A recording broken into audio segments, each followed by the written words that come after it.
Breaking news YCP కుల చిచ్చుపై ఎక్స్లో ఘాటైన పోస్ట్ చేశారు ఎమ్మెల్సీ నాగబాబు. సీఎంని తిట్టినోళ్లను అరెస్టు చేయకుండా ఏం చేస్తారని నిలదీశారు నాగబాబు.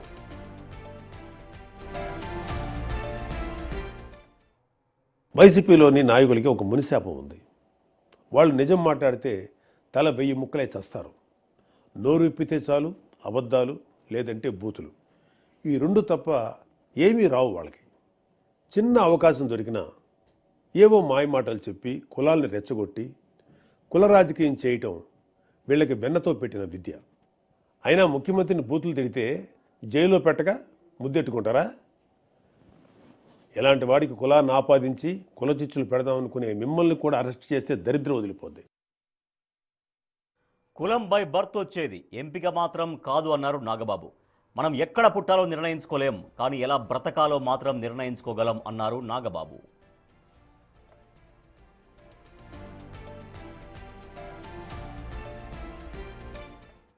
నేను మీ నాగబాబుని.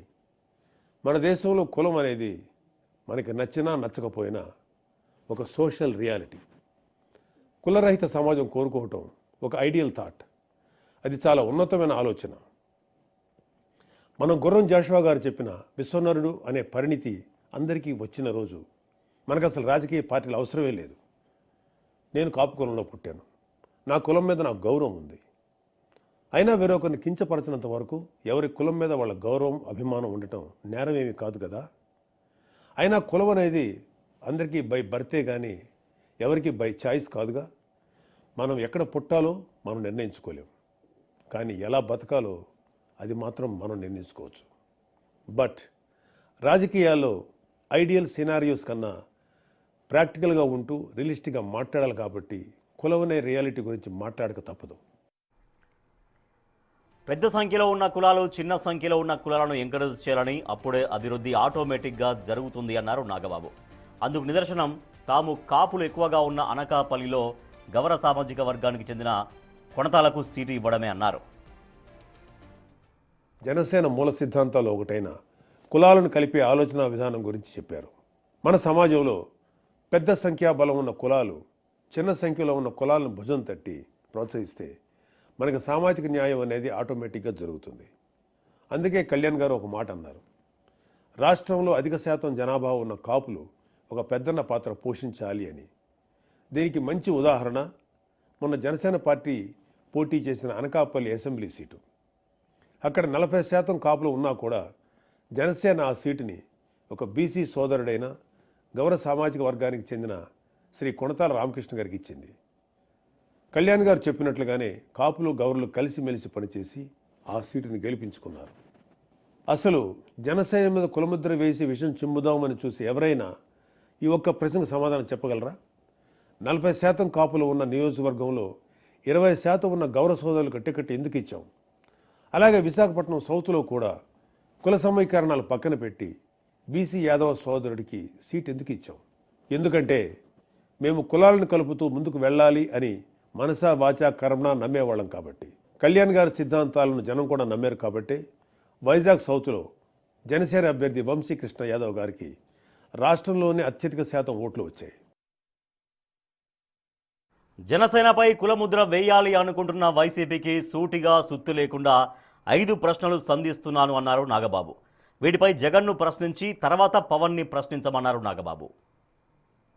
పట్టుకొని తాగుబోతులు తిరుగుబోతులు అంటూ పిచ్చి పిచ్చిగా మాట్లాడే అంబటి రాంబాబు లాంటి వాడిని కాపు కులానికి ఒక ఐకాన్గా రంగాగారి బొమ్మ పక్కన రాంబాబు బొమ్మ పెట్టి రుద్దే మీ వైసీపీ బ్యాచ్ని నేను కొన్ని ప్రశ్నలు అడుగుతాను. వీలైతే సమాధానం చెప్పండి. 1, 2024 ఎలక్షన్లో గ్రేటర్ రాయలసీమలో అంటే పాత ప్రకాశం, నెల్లూరు, చిత్తూరు, కడప, కర్నూలు, అనంతపూర్ ఈ 6 జిల్లాల్లో దాదాపుగా 15-20% బలిజ కాపు ఉన్నా కూడా ఒక్క ఎంపీ సీటు కూడా ఇవ్వలేదు. 74 అసెంబ్లీ సీట్లలో ఒక్క పరుచూరు తప్ప ఇంకా ఏ సీటు కాపులకు ఇవ్వలేదు వైసీపీ. ఈ వైసీపీ కాపు నాయకులు ఒక్కరైనా అంటే అంబటి కానీ పేర్ని నాని కానీ జగన్ని ప్రశ్నించారా? 2, రాజంపేట ఎంపీ సీటు ఎప్పటి నుంచో బలిజలు ప్రాతినిధ్యం వహిస్తున్న సీటు. వైఎస్ రాజశేఖర రెడ్డి గారి స్నేహితుడు అన్నయ్య గారి సాయి ప్రతాప్ కూడా అక్కడి నుంచి గెలవడమే కాకుండా కాంగ్రెస్ హయాంలో కేంద్ర మంత్రిగా కూడా అయ్యారు. అలాంటి సీట్ని జగన్ మిథున్ రెడ్డికి 2014లో కట్టబెడుతుంటే మన టైగర్ అంబటి, లయన్ పేర్ని లాంటి వాళ్ళు ఎక్కడ నిద్రపోయారు? 3, అసలు మీకు అంత తెలివే ఉంటే మీరు ఆ పార్టీలో ఎందుకుంటారు? అసలు మిమ్మల్ని మీరు ఒకసారి ప్రశ్నించుకోండి. పవన్ కళ్యాణ్ గారిని ఓడించమని పిఠాపురంకి మిథున్ రెడ్డిని పంపాడుగా, అదే బూతులు తిట్టడానికి ప్రెస్ మీట్ పెట్టమని మిమ్మల్ని పంపేవాడు. నిజంగా మీకు బుర్రే ఉంటే మనల్ని ఎందుకు పంపుతున్నాడు, మిథున్ రెడ్డిని పంపొచ్చుగా అనేనా ఆలోచించేవాళ్ళు. 4, అసలు రాంబాబు పక్కన రంగా గారి బొమ్మ పెట్టాలి అని ఐడియా ఇచ్చిన వాడిని ముందు మీ పార్టీని సస్పెండ్ చేయండి జగన్ గారు. మీ 11 సీట్లలో 6 సీట్లు పోయే ఐడియా ఇది. మీకు నిజంగా రంగా గారి మీద అభిమానమే ఉండుంటే ఆయన కొడుకు రాధాని పార్టీ నుంచి టికెట్ ఇవ్వకుండా బయటికి పంపేసి రంగా గారిని తిట్టిన గౌతమ్ రెడ్డిని ఏదో నామకే వాస్తే సస్పెండ్ చేసి మళ్ళీ ఏపీ ఫైబర్ నెట్ చైర్మన్ చేసేవారా? 5, అసలు మేము కాపులమని చెప్పుకుంటూ వైసీపీకి సపోర్ట్ చేసే కాపులకి ఒకటే చెప్తున్నా, కాపు నేస్తం లాంటి స్కీమ్స్ కూడా వైఎస్ఆర్ పేరు పెట్టినప్పుడు ఏం జగనన్నా మీ నాయనకి మా కులానికి ఏంటి సంబంధం? మా కులంలో కూడా కోడి అమృతనాయుడు గారు, సీకే నాయుడు గారు, ఒక పుంజాల శివశంకర్ లాంటి లెజెండ్స్ లేరా అని ఎప్పుడైనా అడిగారా మీ లీడర్ని? ముందు ఆయన్ని అడిగి అప్పుడు పవన్ కళ్యాణ్ని ప్రశ్నించండి. ఇక లాస్ట్ పంచ్ మనదైతే ఆ కిక్కే వేరంటూ ఇది జెన్జీ కాలం. అంటూ కుర్రాళ్ళు ఏమో స్పీడ్గా ఉన్నారు.